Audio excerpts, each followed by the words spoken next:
Okay, so we downloaded a map. It is a USGS map, but there were a couple of maps to choose from, and I want to kind of go over that a little bit. So if we go back to our source page, there were two USGS topo maps to choose from. One was untrimmed, one was trimmed. I'll show you the difference here.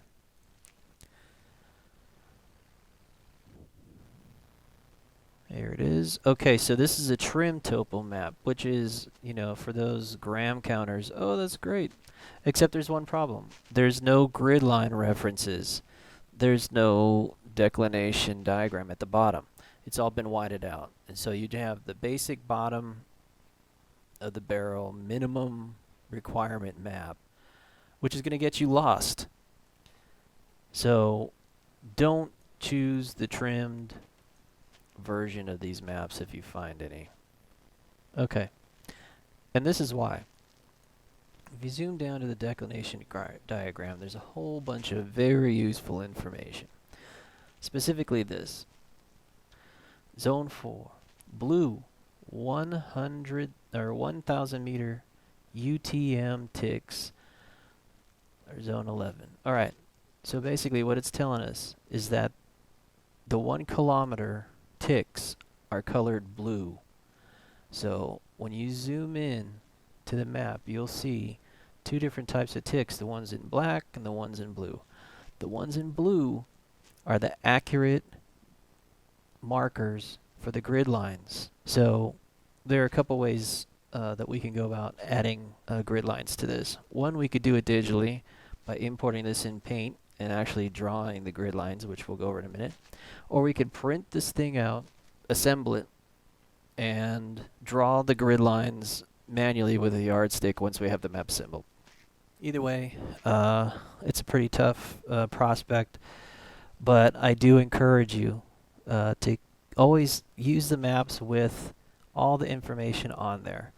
This declination diagram is essential to determining the difference between grid north, magnetic north, and true north.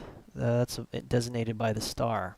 All right, so basically once you draw the lines from 80 here, right, 80 all the way up to 80 at the top, all right, you're going to have the same angle of line as your declination diagram here says. So you need that. Also down here, if you need any of the map adjoining sheets, this is the diagram that tells you which other quadrangles you're going to need. So right in the middle is the Mount Whitney quadrangle, and on number 5 is Mount Langley. So if you're approaching, right, say you're walking across the Pacific Crest Trail, which I know rolls through here, this area. If you're approaching Mount Whitney from the south, depending on where you're coming from, you might need the Cirque Peak quadrangle, or the number 7 Johnson Peak quadrangle, or number 6 the Chakupa Falls quadrangle, etc., etc. So this tells you what other quadrangles to search for in any given group of maps wherever you're trying to operate in. All right. Then of course there's all the information on the maps themselves. Okay. But you could see right away how the contour lines are essential. That's what all these brown lines are. They're contour lines. They show the shape of the Earth. All right. But what is the contour interval? That's something else that's pretty essential. If you look at this line here says that the elevation, that's what these numbers are, the elevation on this particular contour line is 3,100 meters. All right. Then you have another one. This contour line says that the elevation standing anywhere on this contour area is 3,400 meters. So that means this is 3,300 meters. This is 3,200 meters. All right. So if this is a round number, this is 3,200. So that's, it's a 20 meter contour interval. So that would be 3220, 3240, 3260, 3280, 3300, etc. Okay. So when the lines are far apart like that, that indicates an easier slope. When they're closer together, like this, would indicate more of a cliff type scenario. Okay, so this is why contour lines are important compared to the Google Earth version. Okay, so now we have to, once we've determined how we want to put the grid lines on here, then we got to go ahead and do that. My recommendation is that you do it digitally. You're going to spare yourself a lot of pain later. All right, so what we want to do is, there's a couple ways you could do it, but a couple of formats you can use. One is PowerPoint, the other being Microsoft Paint. You can also use Photoshop, I guess, if you have that. Not many people do, so I'm just using stuff that most people have. So what we're going to do is we're going to close this out. We've already downloaded it, so we know where it's at. So we will open it again, but this time in Paint. Open with Paint. All right, bam. One of the problems with Paint is that, you know, it's so close up, it looks very degraded, but don't let that influence you. You can use your scroll bar to zoom in and out. What you can do is you click on your home thing, you grab a line, and what you want to do is you want to zoom in and out so far so that you can see the blue tick marks. All right. If you zoom out too far, you're not going to be able to see them very well, and it's going to be pretty tough. But what you have to do is basically start on one end, right? Because it needs to be fairly exact. So, like even that little bit was too much. So you want to grab the blue lines. You want to use that for reference, right? Click and drag your line across, and it's not going to automatically scroll. So then you have to move your scroll bar across, re-grab at the dot at the square there, and continue to drag it across so that it meets and covers the blue line across the way on the other side. Then you can let it go. Now, unfortunately, unlike Microsoft PowerPoint, you can't click this and copy it. Okay? If I right-click it, I can't choose it and copy it and then just paste. That this doesn't work like that. So yeah, you have to do each one manually, which is where the pain in the ass factor comes from. All right, but you can do it in relatively quick order, but it is tedious. And let me tell you something. I'll show it to you later in the next episode after we print these off, where there's no grid on there, and you have to like draw it manually with a yardstick or some kind of straight edge that'll cover it. So anyway, you keep on going across, back and forth, to get them all crossed, all the grid lines posted, right, as accurately as you can. Remember, not the black ones, but the blue ones. And then when you're done with that, you'll be ready to print. And I'll be back with you once this is done.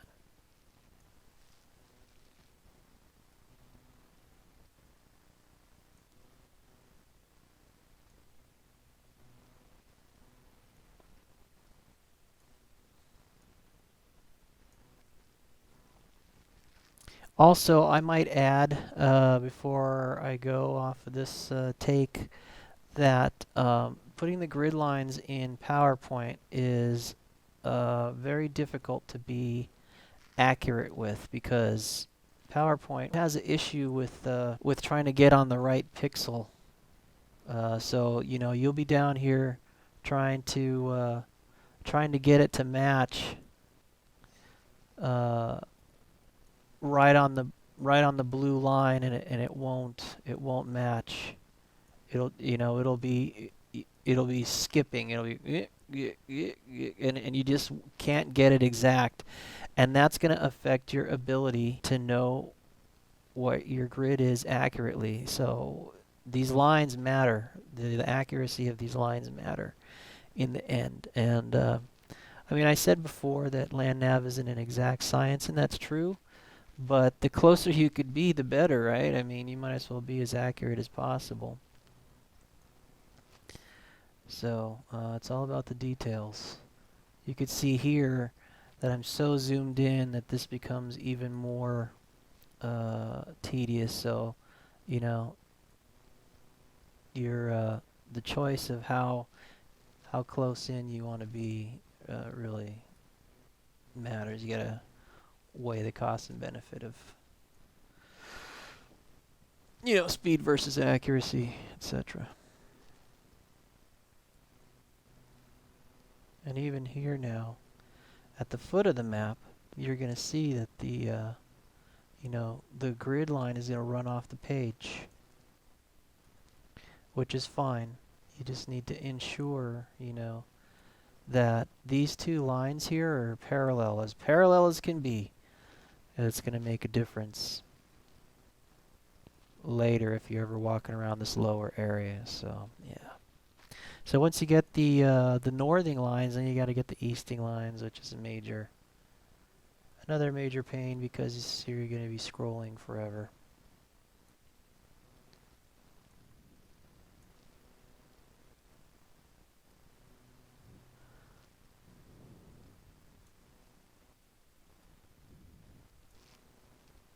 Oh, that's convenient. If I'm holding it down, I just discovered that if I use my scroll wheel, it'll move the map instead of zoom it in and out. So that's good.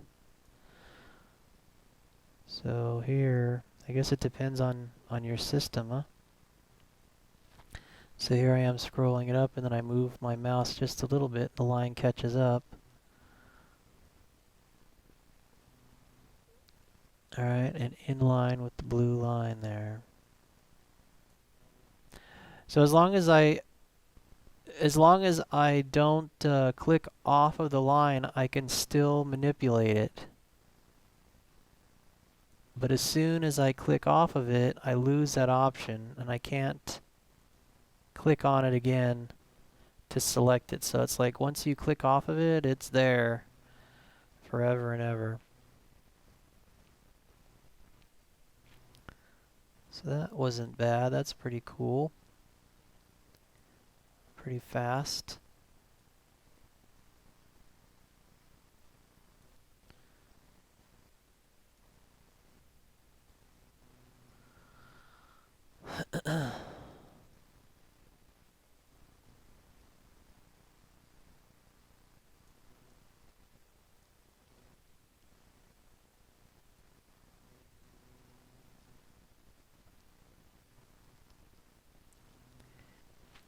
All right. So we'll zoom out now, check our work, and there are your grids. Okay. Make sure you save it. And notice it's a TIFF image.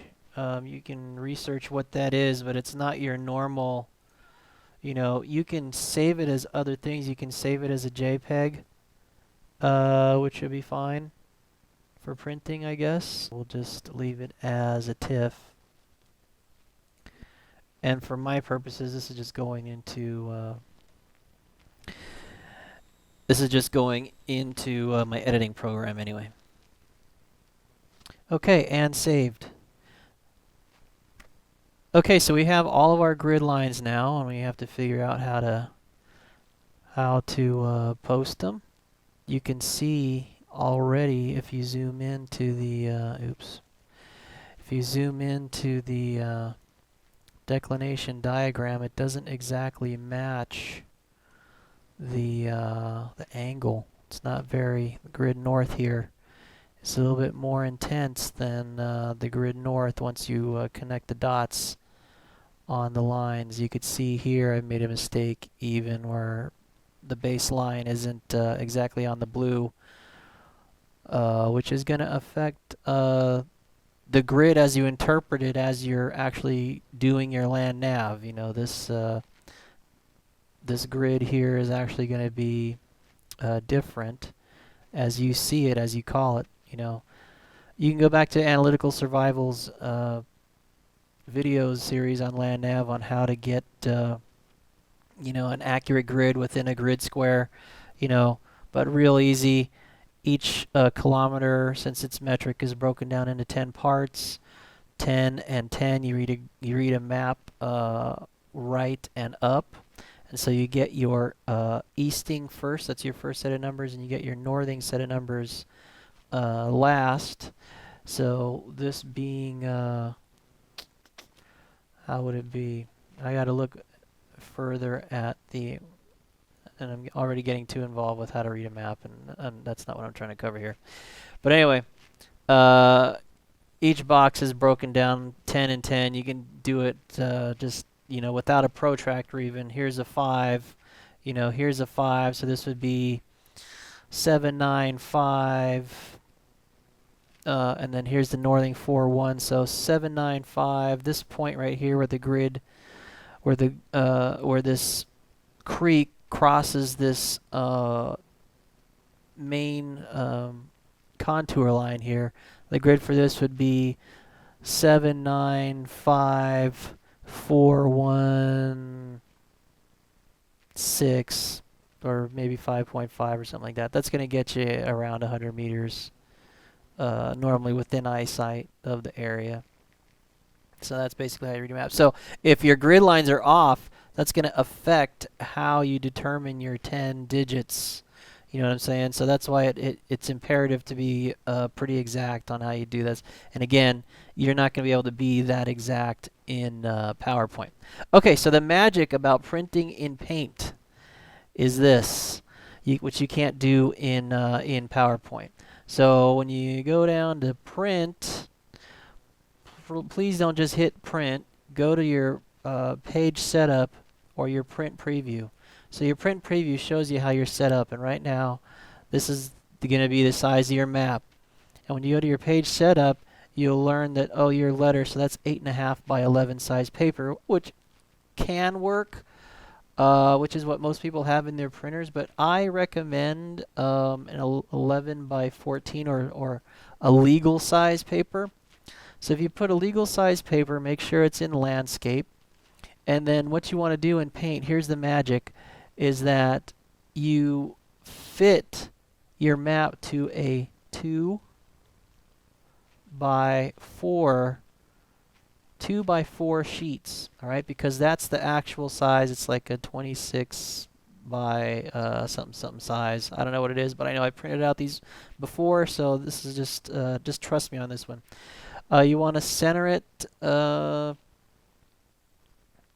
definitely horizontally. Oh, not really. You don't need to center it horizontally or vertically. It doesn't really need to be centered that way.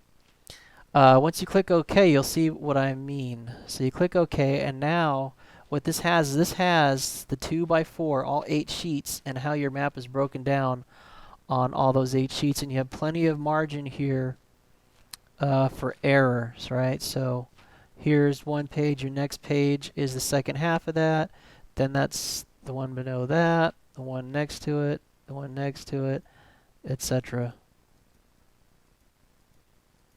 There you go. I think my mouse is double clicking, so 1, 2, 3, 4, 5, 6, 7, and I missed one because my mouse is kind of wacky. All right, so when you print it off, you're going to have each page is going to look like this, and then what your goal is going to be is once you have those 8 sheets of paper is to assemble them, and which is going to be the subject of my next video. PowerPoint will not allow you to divide up your pictures like this, and I don't know, I haven't seen any JPEG viewer that will either. So Paint is my Microsoft Paint is my software of choice to manipulate these TIFF files that you find. If your map is something else, a PDF or something, you might need to use Adobe Acrobat to manipulate that to get it to print properly. But just like Acrobat Reader is not enough to split up one of these maps in actual size. to print it out accurately. If you can do it, please do a video on it and show everybody. But right now, Paint is the one that you can grab a TIFF file, add stuff to it, and you can go even further with these, right? If you exit out of here, exit the print preview, zoom back out, all right? Other things that you can do is you can add grid line markers, because you're not going to have your map all unfolded like this, right? You're going to fold it up to the particular area that you're working in. So, okay, say you were going to Mount Whitney, which is down here, all right? So you're going to zoom in to the Mount Whitney area. But see, you notice if you zoom in here, if you folded your map just to look at this kilometer square, you notice what's absent? The grid line numbers, all right? In order to number our grid lines, we can do it two ways. We can do it digitally here in Paint, or after we print everything off, we can use a marker or something to physically mark our lines, by hand.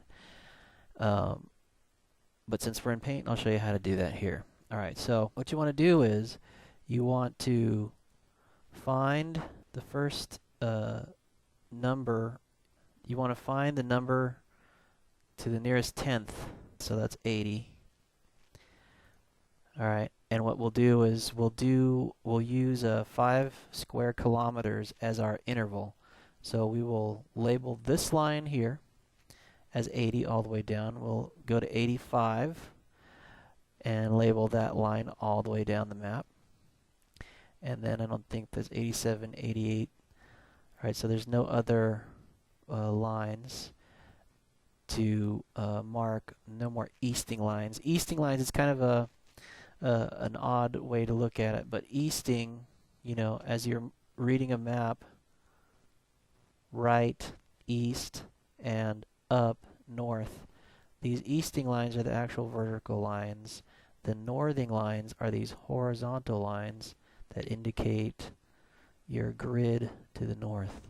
Okay, anyway, so we will use the 80, 85. If we had 90, it would be on here. And then we'll look for on the northing lines, and we've got 50 right here. Okay, so we've got 50 right here. And do we have a 45? Yes, we do. So we got 45. Do we have a 40? Right here. There's a 41 right there. So you got a 41. So this would be 40. We can label that, although it's pretty close to the boundary of the map. But we can for clarity's sake, okay? Just, you pick your rules and you stick to them. It's your map, so you know how you're going to do it. All right, so what you want to do is you want to select the text tool here. That's where the A.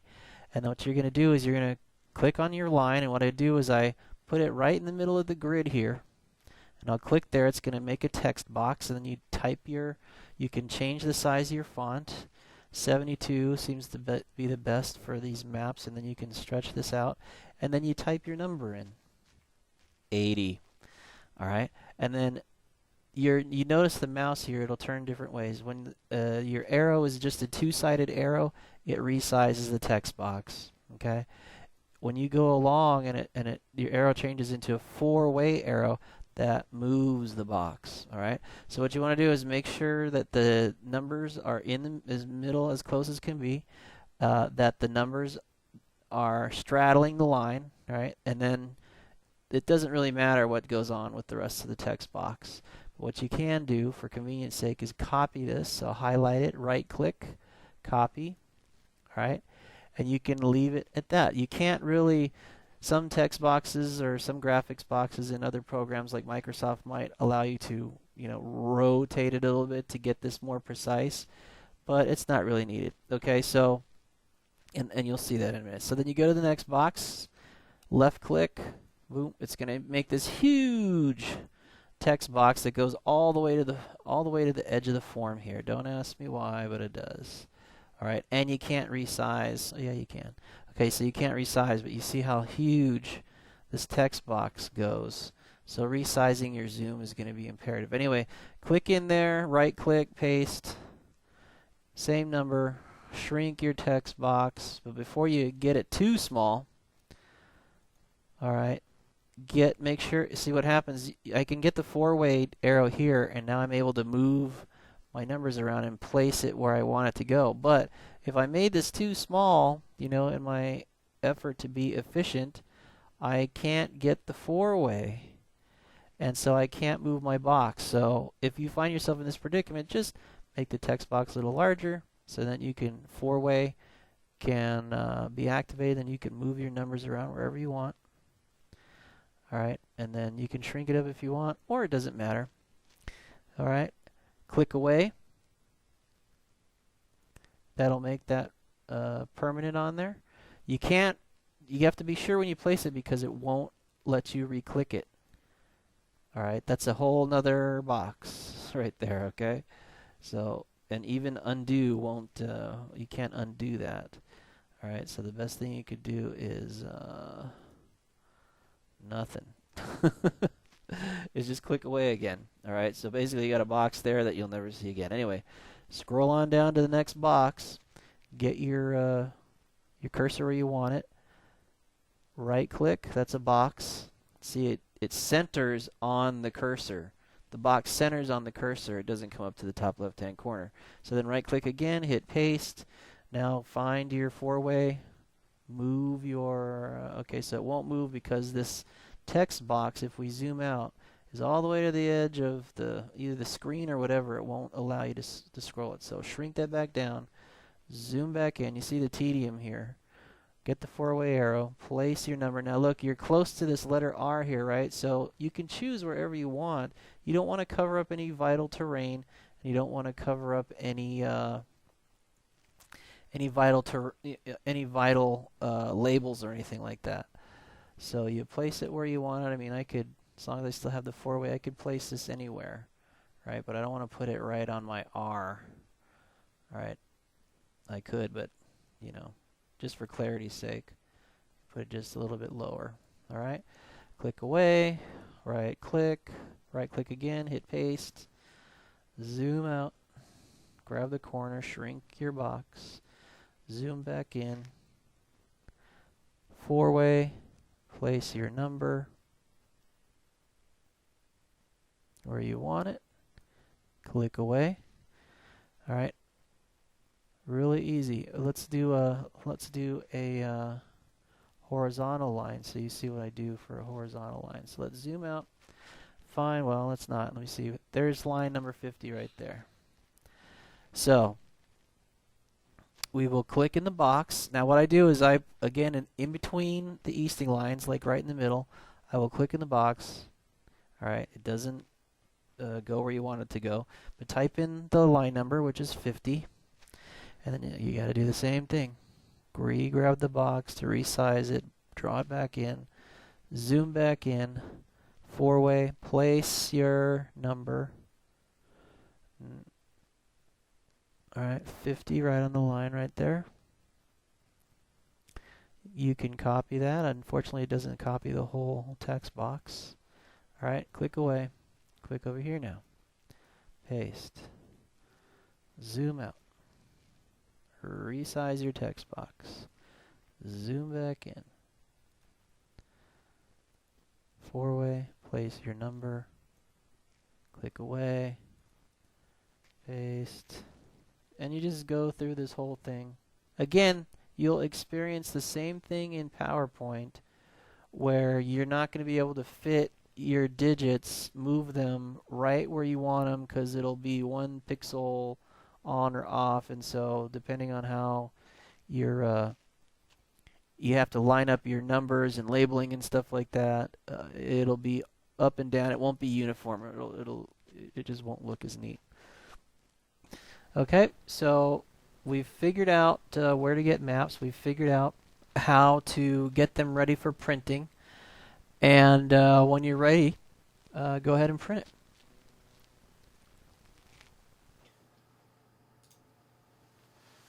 And that's about it.